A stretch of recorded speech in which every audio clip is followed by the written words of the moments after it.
श्री हरि। श्री गणेशाय नमः। संक्षिप्त श्रीमद् देवी भागवत। परब्रह्म श्री कृष्ण और श्री राधा से प्रकट चिन्मय देवी और देवताओं के चरित्र। नारद जी ने कहा, प्रभु, देवियों के संपूर्ण चरित्र को मैंने संक्षेप से सुन लिया। सम्यक प्रकार से बोध होने के लिए पुनः विस्तार पूर्वक वर्णन करने की कृपा कीजिए। सृष्टि के अवसर पर भगवती आघा देवी कैसे प्रकट हुई? भगवती आद्या देवी कैसे प्रकट हुई? वेद वेताओं में श्रेष्ठ भगवान देवी के पंचविध होने में क्या कारण है? यह रहस्य बताने की कृपा करें। संसार में प्राणी जिनके अंश और एवं कला से उत्पन्न हैं, उन्हें त्रिगुणमयी बताया है। अब मैं उनका चरित्र विस्तार के साथ सुनना चाहता हूँ। सर्वज्ञ प्रभु, उन देवियों के प्राकट्य का प्रसंग, पूजा एवं ध्यान की विधि, स्तोत्र, कवच, ऐश्वर्य तथा मंगलमय शौर्य भी सुनने के लिए मैं उत्सुक हूँ। भगवान नारायण कहते हैं, नारद, आत्मा, आकाश, काल, दिशा, विश्व, गोलक तथा गोलोक धाम ये सभी नित्य हैं। कभी इनका अंत नहीं होता। गोलोक धाम में एक और वैकुंठ धाम है। नम्र पुरुष वहां जा सकते हैं। ऐसे ही प्रकृति को भी नित्य माना जाता है। यह परब्रह्म की सनातनी लीला है। जिस प्रकार अग्नि में दाहिका शक्ति, चंद्रमा एवं कलम में कमनीयता तथा सूर्य में प्रभा सभा सदा वर्तमान रहती है, वैसे ही यह प्रकृति परमात्मा में नित्य विराजमान है। कभी यह उनसे अलग नहीं रह सकती। जैसे स्वर्णकार स्वर्ण के अभाव में कुंडल नहीं तैयार कर सकता तथा कुम्हार मिट्टी के बिना घड़ा बनाने में असमर्थ है, ठीक उसी प्रकार परमात्मा को यदि प्रकृति का संयोग न मिले तो वे सृष्टि नहीं कर सकते। जिसके सहारे श्री हरि सदा शक्तिमान बने रहते हैं, वह प्रकृति देवी ही शक्ति स्वरूपा है। इस प्रकृति के वाक वाक चातुरी शक्ति और पराक्रम विद्यमान है। इस प्रकृति में वाक चातुरी शक्ति और पराक्रम विद्यमान है।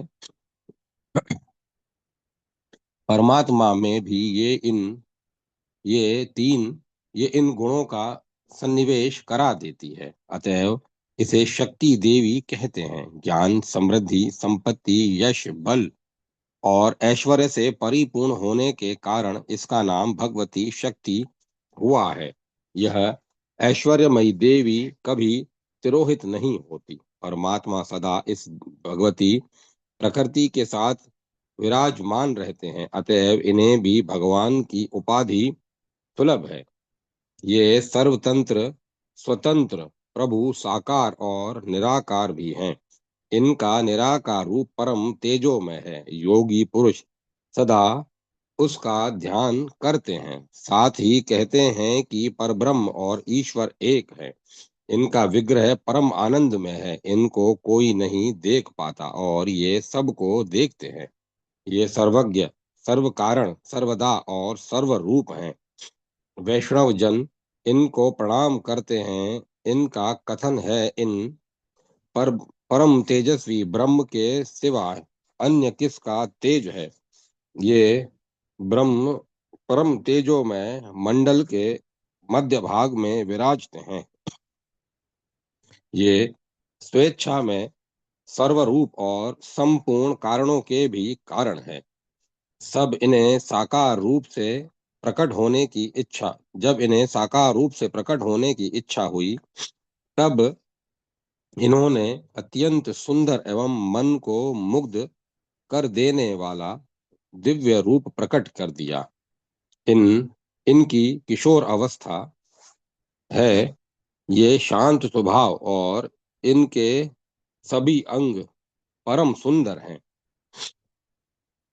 इनसे बढ़कर जगत में दूसरा कोई नहीं है।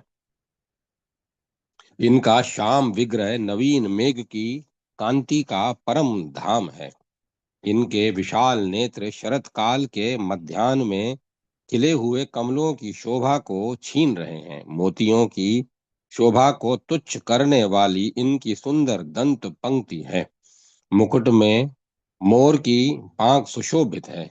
मालती की माला से ये अनुपम शोभा पा रहे हैं। इनकी सुंदर नासिका, मुख पर मुस्कान छाई है। ये परम मनोहर प्रभु भक्तों पर अनुग्रह करने के लिए पधारे हैं। प्रज्वलित अग्नि के समान विशुद्ध पीतांबर है। पीतांबर से इनका विग्रह परम सुंदर हो गया है। रत्न में भूषणों से भूषित इनकी दो भुजाएं हैं। इनके हाथ में बांसुरी सुशोभित है।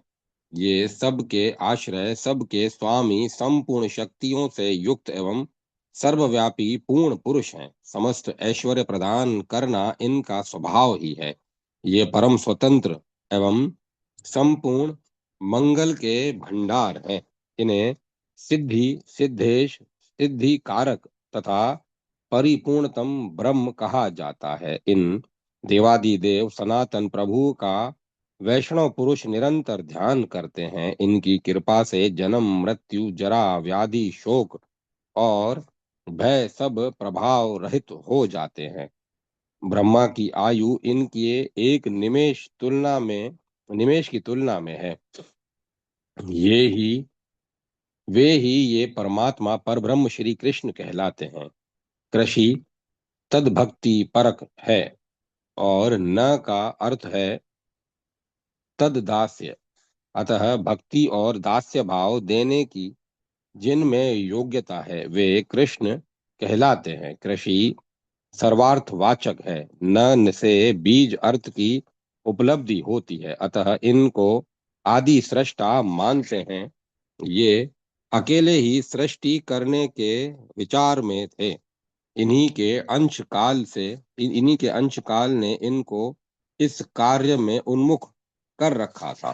तब इन स्वेच्छा में परम प्रभु ने अपनी रुचि के अनुसार विग्रह को दो भागों में विभक्त कर दिया। इनके वामांश भाग को स्त्री कहा गया और दक्षिणांश भाग को पुरुष। सनातन पुरुष इस उस दिव्य स्वरूपिणी स्त्री को देखने लगा। उसके समस्त अंग बड़े ही सुंदर थे। विकसित कमल के समान उसकी कांति थी। दोनों श्रेष्ठ नितंब चंद्रमा के बिंब को तिरस्कृत कर रहे थे। परम मनोहर श्रोणी के समक्ष कदली का स्तंभ नगण्य था। श्रीफल के आकार की तुलना करने वाले मनोहर दो उरज थे। सुंदर उदर कांत पुष्पों के हार से सुशोभित था। क्षीण कटी देश प्रभु के मन को मुग्ध कर रहा था। उस असीम सुंदरी देवी ने दिव्य स्वरूप धारण कर रखा था। मुस्कुराती हुई वह बंकिम भंगियों से प्रभु की ओर ताक रही थी। उसने विशुद्ध वस्त्र पहन रखे थे। रत्न में दिव्य आभूषण उसके शरीर की शोभा बढ़ा रहे थे। वह अपनी चकोरी रूपी चक्षुओं के द्वारा श्री कृष्ण के श्री मुख चंद्र का निरंतर हर्ष पूर्वक पान कर रही थी। श्री कृष्ण का मुखमंडल इतना सुंदर था कि उसके सामने करोड़ों चंद्रमा भी नगण्य थे। उस देवी के ललाट के ऊपरी भाग में कस्तूरी की बिंदी थी।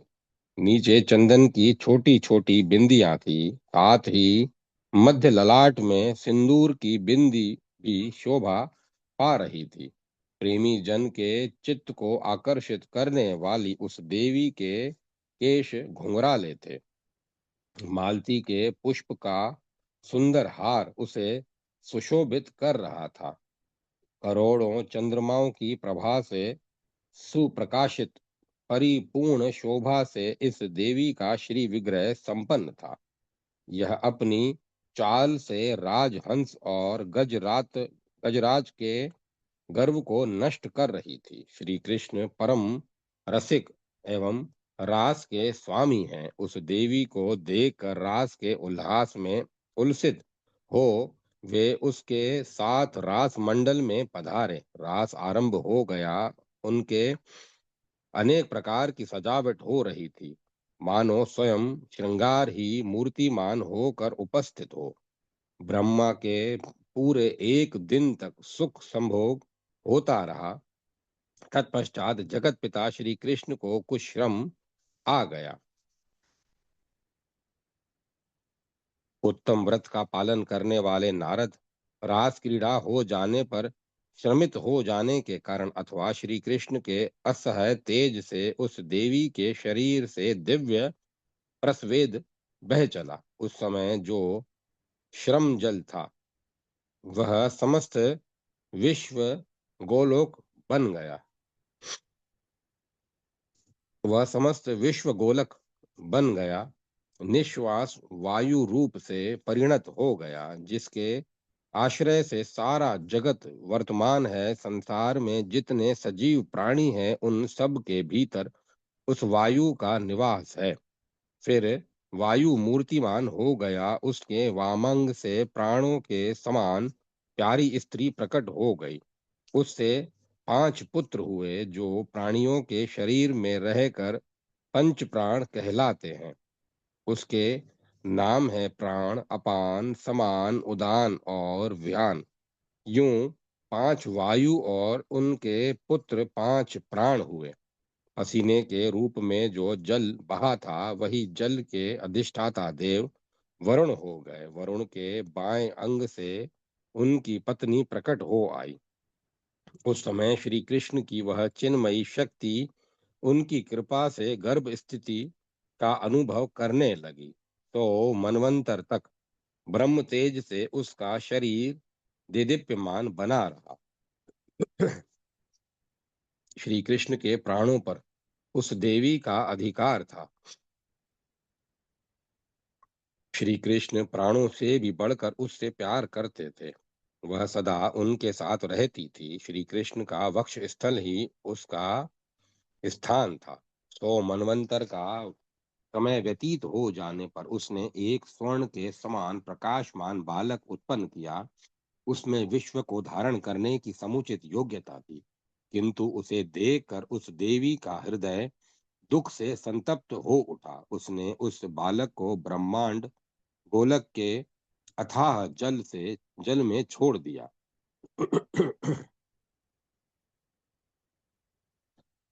इसने बच्चे को त्याग दिया। यह देखकर देवेश्वर श्री कृष्ण ने तुरंत उस देवी से कहा, अरे कोपशिले, तूने यह जो बच्चे का त्याग कर दिया यह बड़ा घृणित कर्म है।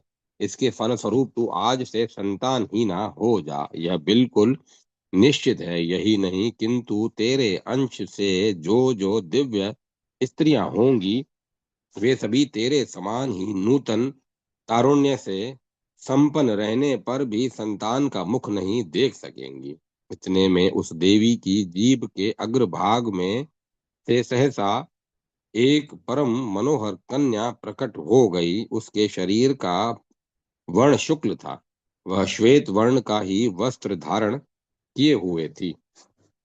उसके दोनों हाथ वीणा और पुस्तक से सुशोभित थे। संपूर्ण शास्त्रों की वह अधिष्ठात्री देवी रत्नमय आभूषणों से विभूषित थी। तदंतर कुछ समय व्यतीत हो जाने के पश्चात वह मूल प्रकृति देवी 2 रूपों में प्रकट हुई। आधे वाम अंग से कमला का प्रादुर्भाव हुआ और दाहिने से राधिका का।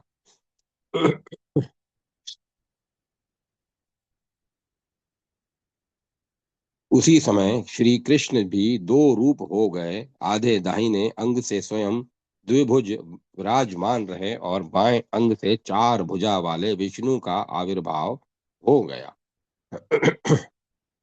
जब श्री कृष्ण ने सरस्वती जी से कहा, देवी तुम इन विष्णु की प्रिया बन जाओ, माननी राधा यहाँ रहेंगी, तुम्हारा परम कल्याण होगा। इसी प्रकार संतुष्ट होकर श्री कृष्ण ने लक्ष्मी को नारायण की सेवा में उपस्थित होने की आज्ञा प्रदान की। फिर तो जगत की व्यवस्था में तत्पर रहने वाले श्री विष्णु उन सरस्वती और लक्ष्मी देवी के साथ वैकुंठ पधारे। मूल प्रकृति वाले मूल प्रकृति रूपा राधा के अंश से प्रकट होने के कारण वे देवियां भी संतान प्रसव करने में असमर्थ रही।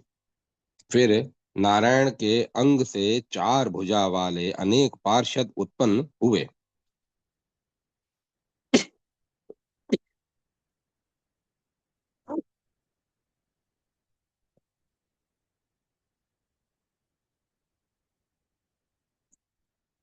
सभी पार्षदगण सभी पार्षद गुण, तेज, रूप और अवस्था में श्री हरि के समान थे। लक्ष्मी के अंग से उन्हीं जैसे लक्षणों से संपन्न करोड़ों दासियां उत्पन्न हो गई। मुनिवर नारद उस इसके बाद गोलोक गोलोकेश्वर भगवान श्री कृष्ण के रोमकूप से असंख्य गोप प्रकट हो गए। अवस्था, तेज, रूप, गुण, बल और पराक्रम में वे सभी श्री कृष्ण के समान ही प्रतीत होते थे। प्राण के समान प्रेम भाजन उन गोपों को परम प्रभु श्री कृष्ण ने अपना पार्षद बना लिया। ऐसे ही श्री राधा के रोमकूपों से बहुत सी गोप कन्याएं निकल आईं। वे सभी राधा के समान ही जान पड़ती थी। उन मधुर भाषिणी कन्याओं को राधा ने अपनी दासी बना लिया। वे रत्न में भूषणों से विभूषित थी। उनका नया तारुण्य सदा बना रहता था। परम पुरुष के शाप से अनित अनपथ्य अनपत्य दोष तो उनका चिर साथी बन ही गया था। विप्र इतने में श्री कृष्ण की उपासना करने वाली देवी दुर्गा का सहसा आविर्भाव हुआ। वे दुर्गा सनातनी और भगवान विष्णु की माया है। उन्हें नारायणी, ईशानी और सर्वशक्ति स्वरूपिणी कहा जाता है।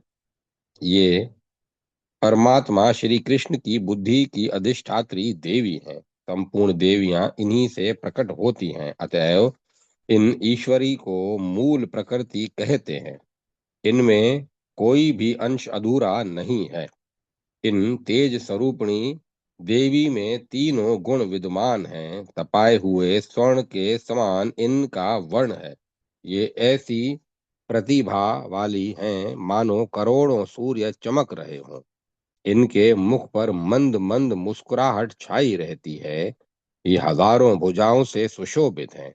अनेक प्रकार के अस्त्र और शस्त्रों को हाथ में लिए रहती हैं। इनके 3 नेत्र हैं। ये विशुद्ध वस्त्र धारण किए हुए हैं। रत्न निर्मित भूषण इनकी शोभा बढ़ा रहे हैं। संपूर्ण स्त्रियां इनके अंश की कला से उत्पन्न हैं।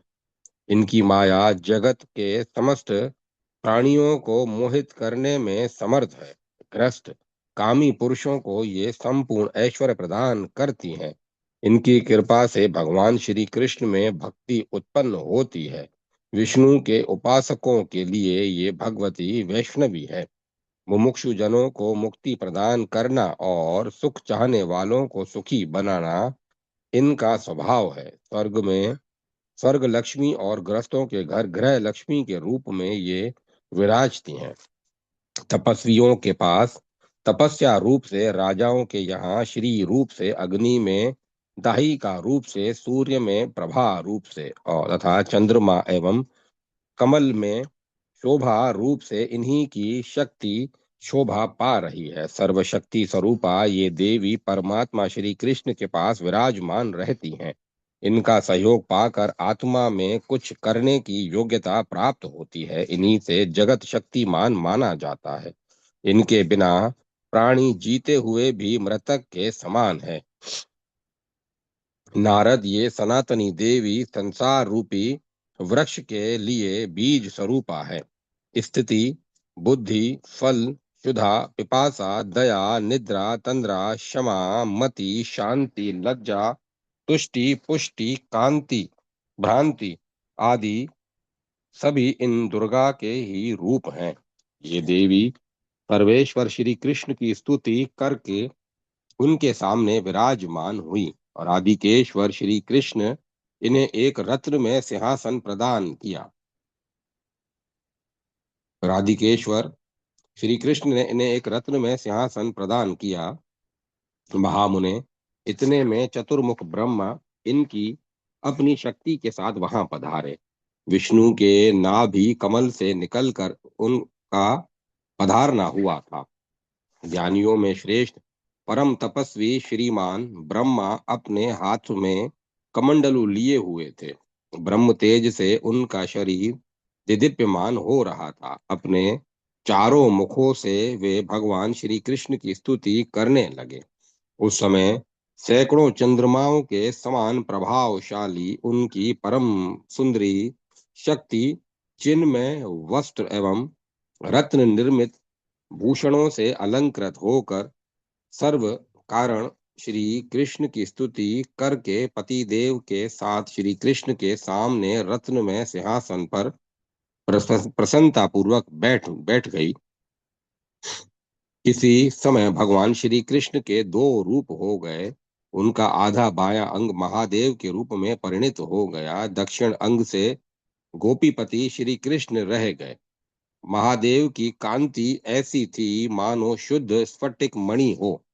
1 अरब सूर्य के समान वे चमक रहे थे। भुजाएं पटिश और त्रिशूल से सुशोभित थी।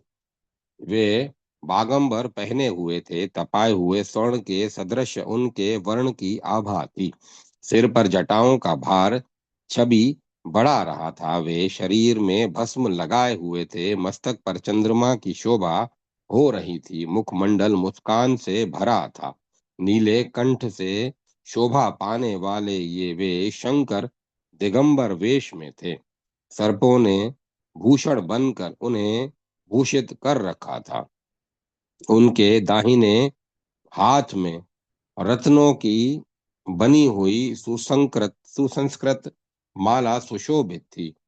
वे अपने 5 मुखों से ब्रह्म ज्योति स्वरूप सनातन श्री कृष्ण के नाम का जप कर रहे थे। श्री कृष्ण सत्य स्वरूप परमात्मा एवं ईश्वर हैं। ये कारणों के कारण संपूर्ण मंगलों के मंगल, जन्म मृत्यु जरा व्याधि शोक और भय को हरने वाले और मृत्यु के भी मृत्यु हैं।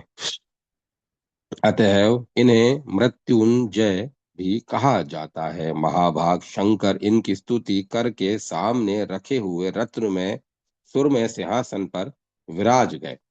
अध्याय 2 समाप्त। जय माता सरस्वती। जय मां सरस्वती।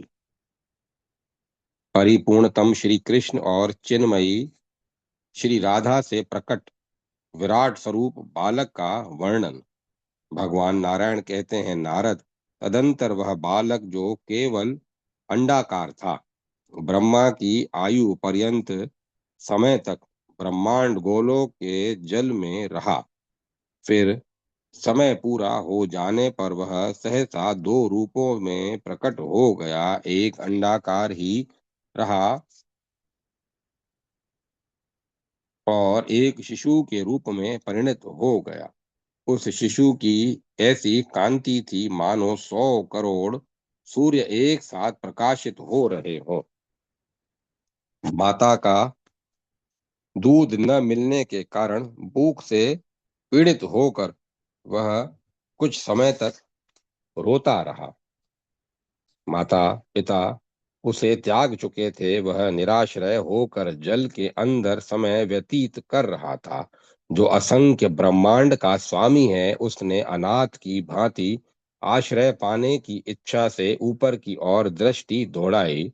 उसकी आकृति स्थूल से भी स्थूल थी, अतएव उसका नाम महाविराट पड़ा। जैसे परमाणु अत्यंत सूक्ष्मतम होता है, वैसे ही वह अत्यंत स्थूलतम था।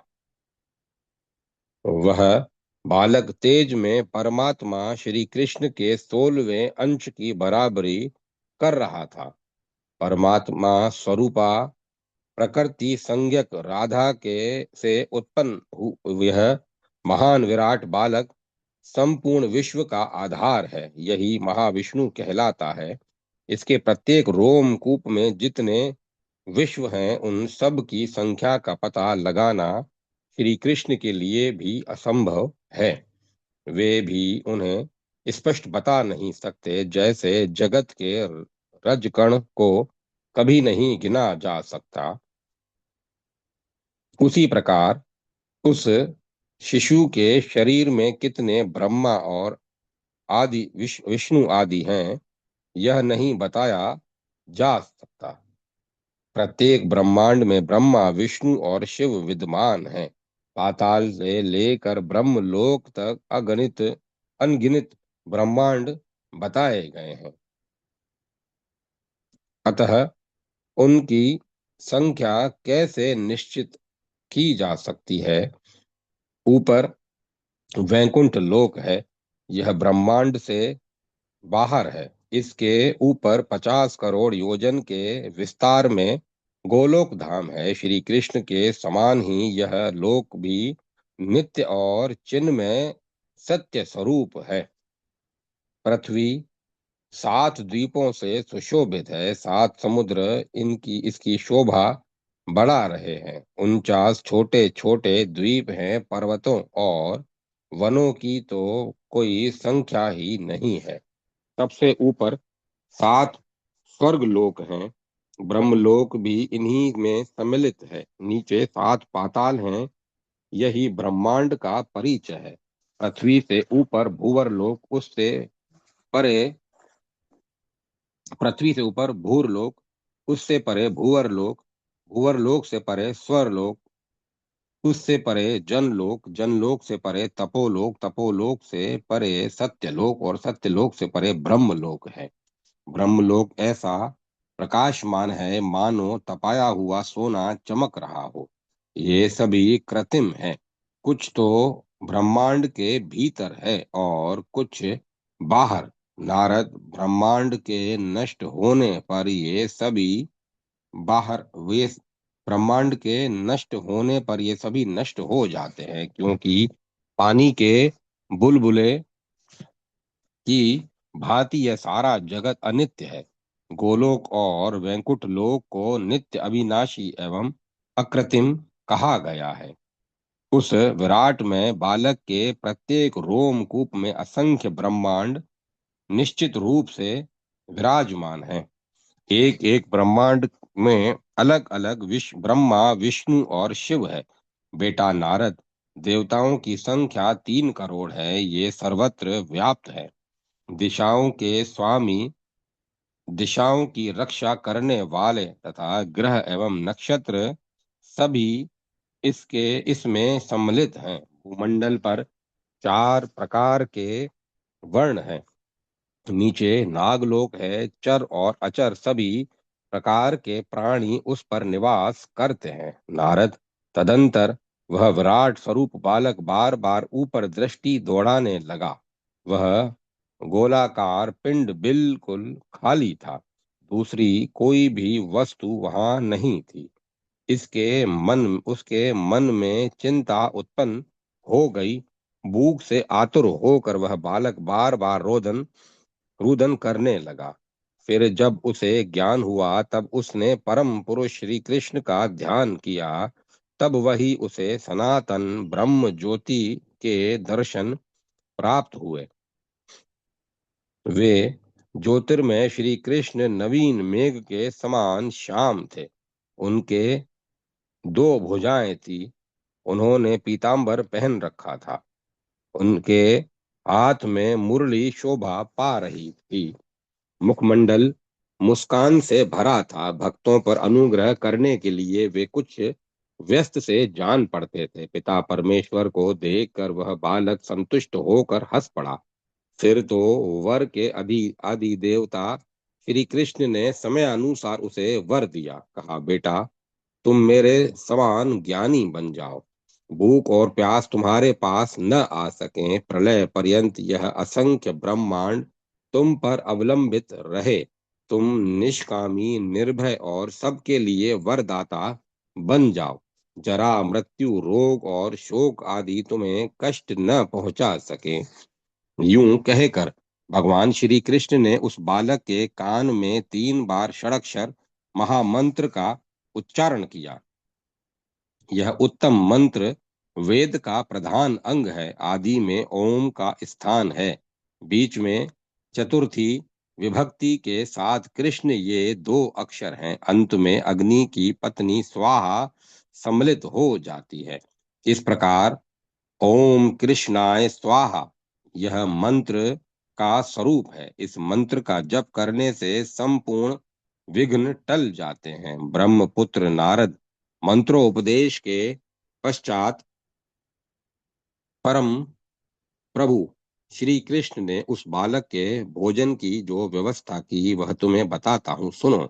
प्रत्येक विश्व में वैष्णव जन जो कुछ भी नैवेद्य भगवान को अर्पण करते हैं उसमें से 16वां भाग विष्णु को मिलता है और 15 भाग इस बालक के लिए निश्चित हैं, क्योंकि यह बालक स्वयं परिपूर्णतम श्री कृष्ण का विराट रूप है। विप्रवर, सर्वव्यापी श्री कृष्ण ने उस उत्तम मंत्र का ज्ञान प्राप्त कराने के पश्चात पुनः उस विराट में बालक से कहा, पुत्र, तुम्हें इसके सिवाय दूसरा कौन सा वर अभिष्ट है, यह वह भी मुझे बताओ, मैं देने के लिए सहर्ष तैयार हूँ। उस समय विराट व्यापक प्रभु ही बालक रूप से विराजमान था। भगवान श्री कृष्ण की बात सुनकर उसने उनसे समयोचित बात कही। बालक ने कहा, प्रभो, आपके चरण कमलों में मेरी अविचल भक्ति हो, मैं यही वर चाहता हूँ। मेरी आयु चाहे एक क्षण की हो अथवा दीर्घ काल की, परंतु मैं जब तक जीऊं तब तक आप में मेरी अटल श्रद्धा बनी रहे। इस लोक में जो पुरुष आपका भक्त है उसे सदा जीवन मुक्त समझना चाहिए। आपकी भक्ति से विमुक्त मूर्ख व्यक्ति जीते हुए भी मुर्दा माना जाता है। जिस अज्ञानी जन के हृदय में आपकी भक्ति बनी है उसे जप, तप, यज्ञ, पूजन, व्रत, उपवास, पुण्य अथवा तीर्थ सेवन से क्या लाभ, उसका जीवन ही निष्फल है। प्रभु, जब तक शरीर में आत्मा रहता है तब तक शक्तियां साथ रहती हैं। आत्मा के चले जाने के पश्चात संपूर्ण स्वतंत्र शक्तियों की भी सत्ता वहां नहीं रह जाती। महाभाग, प्रकृति से परे वे सर्वात्मा आप ही हैं। आप स्वेच्छा में सनातन ब्रह्म ज्योति स्वरूप परमात्मा सबके आदि पुरुष हैं। नारद, इस प्रकार अपने हृदय का उद्गार प्रकट करते करके वह बालक चुप हो गया। तब भगवान श्री कृष्ण कानों को सुहावनी लगने वाली मधुर वाणी में उसका उत्तर देने लगे। भगवान श्री कृष्ण ने कहा, वत्स, मेरी ही भांति तुम भी बहुत समय तक अत्यंत स्थिर होकर विराजमान रहो। असंख्य ब्रह्माओं के जीवन समाप्त हो जाने पर भी तुम्हारा नाश नहीं होगा। प्रत्येक ब्रह्मांड में अपने संकल्प अंश से तुम विराजमान रहोगे।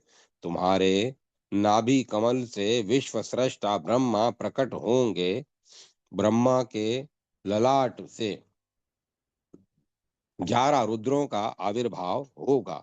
शिव के अंश वे रुद्र सृष्टि के संहार की व्यवस्था करेंगे।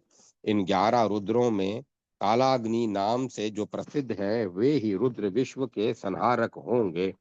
विष्णु विश्व की रक्षा करने के लिए रुद्र के अंश से प्रकट होंगे। मेरे मेरे वर के प्रभाव से तुम्हारे हृदय में सदा मेरी भक्ति बनी रहेगी। तुम मेरे परम सुंदर स्वरूप को ध्यान के द्वारा निरंतर देख सकोगे, यह निश्चित है। तुम्हारी कमनिया माता मेरे वक्ष स्थल पर विराजमान रहेंगी। उसकी भी भांति तुम प्राप्त कर सकोगे। वत्स, अब मैं अपने गोलोक में जाता हूँ, तुम यहीं ठहरो। उस समय उस बालक से कहकर भगवान श्री कृष्ण अंतर्ध्यान हो गए। उन्हें गोलोक जाते क्या देर। वहां पहुंचकर उन्होंने तुरंत सृष्टि की व्यवस्था करने वाले ब्रह्मा को तथा संहार कार्य में कुशल रुद्र को आज्ञा दी। भगवान श्री कृष्ण ने कहा, वत्स, सृष्टि रचने के लिए जाओ। विधे, मेरी बात सुनो। महाविराट के रोमकूप में असंख्य ब्रह्मांड हैं। उनमें से जो एक छोटा सा ब्रह्मांड है, उसमें विराजमान विराट रूप की नाभि से जो कमल निकला है, उस पर तुम प्रकट हो जाओ। फिर रुद्र को संकेत करके कहा, महाभाग महादेव, तुम मेरे परम प्रिय हो। अपने अंश से जगत का संहार करने के लिए ब्रह्मा के ललाट से प्रकट हो जाओ। स्वयं दीर्घ काल तक तपस्या करना। नारद, जगत पिता भगवान श्री कृष्ण यूं कहकर चुप हो गए। तब ब्रह्मा और कल्याणकारी शिव दोनों महानुभाव उन्हें प्रणाम करके विदा हो गए। पुरुष से के प्रणाम महाविराट पुरुष के रोम कूप में अब भी ब्रह्मांड गोलक का जल विराजमान है। उसमें एक असाधारण विराट पुरुष रहते हैं। ये उन महाविराट के अंश हैं। उनकी इनकी सदा युवा अवस्था रहती है। इनका श्याम रंग का विग्रह है। ये पीतांबर पहनते हैं। जल रूपी शैया पर सोते रहते हैं। इनका मुखमंडल मुस्कान से भरा है। इन प्रसन्न मुख विश्वव्यापी प्रभु को जनार्दन कहा जाता है। इन्हीं के नाभि कमल से ब्रह्मा प्रकट हुए। तदंतर पता लगाने के विचार से उस कमल दंड पर 1 लाख युगों तक चक्कर लगाया। तदंतर पता लगने के विचार से उस कमल दंड पर 1 लाख युगों तक चक्कर लगाया। नारद, इतना प्रयास करने पर भी नाभि से उत्पन्न हुए कमल दंड के अंत तक जाने में तुम्हारे पिता सफल न हो सके। तब उनके मन पर चिंता घिर आई। वे पुनः अपने स्थान पर आकर भगवान श्री कृष्ण के चरण कमल का ध्यान करने लगे। उस स्थिति में उन्हें दिव्य दृष्टि के द्वारा विराट पुरुष के कुछ दर्शन प्राप्त हुए। ब्रह्मांड गोलक के भीतर जल में शैया पर वे पुरुष शयन कर रहे थे। फिर जिनके रोमकूप से वह ब्रह्मांड उत्पन्न हुआ था, उन परम प्रभु भगवान श्री कृष्ण के भी दर्शन हुए। गोपों और गोपियों से सुशोभित गोलोक धाम को भी देखने में ये वे सफलता पा गए। फिर तो श्री कृष्ण की स्तुति करके उन्होंने उनसे वरदान पाकर सृष्टि का कार्य आरंभ कर दिया। सर्वप्रथम ब्रह्मा से सनकादि 4 मानस पुत्र हुए। फिर शिव की सुप्रसिद्ध 11 कलाएं रुद्र रूप में से प्रकट हुई। फिर जगत की रक्षा के व्यवस्थापक श्री कृष्ण प्रकट हुए। उस समय वे विराट पुरुष के वाम भाग से प्रकट होकर श्वेत द्वीप में विराजमान थे। 4 भुजाओं से उनकी अनुपम शोभा हो रही थी। यों विराट पुरुष के नाभि कमल पर प्रकट होकर ब्रह्मा ने विश्व की रचना की। स्वर्ग, मृत्यु और पाताल त्रिलोकी के संपूर्ण चराचर प्राणियों का उन्होंने सृजन किया। नारद, इस प्रकार महाविराट पुरुष के संपूर्ण रोमकूपों में एक एक करके अनेक ब्रह्मांड हैं। प्रत्येक ब्रह्मांड में एक विराट पुरुष और ब्रह्मा, विष्णु एवं शिव प्रभृति सहयोगी देवता रहकर कार्य व्यवस्था करते हैं। ब्रह्मन, इस प्रकार भगवान श्री कृष्ण के मंगलमय चरित्र का वर्णन कर दिया। यह प्रसंग सुख एवं मोक्ष प्रदान करने वाला है। ब्रह्मन, तुम फिर क्या सुनना चाहते हो? अध्याय 3 समाप्त। जय माता सरस्वती। जय मां सरस्वती। ओम नमः शिवाय। ओम नमो भगवते वासुदेवाय। ओम नमो नारायण। ओम ऐं ह्रीं क्लीं चामुंडाय विच्चे। कथा को विराम दिया जाता है। ओम तत्सत। ओम तत्सत। ओम तत्सत।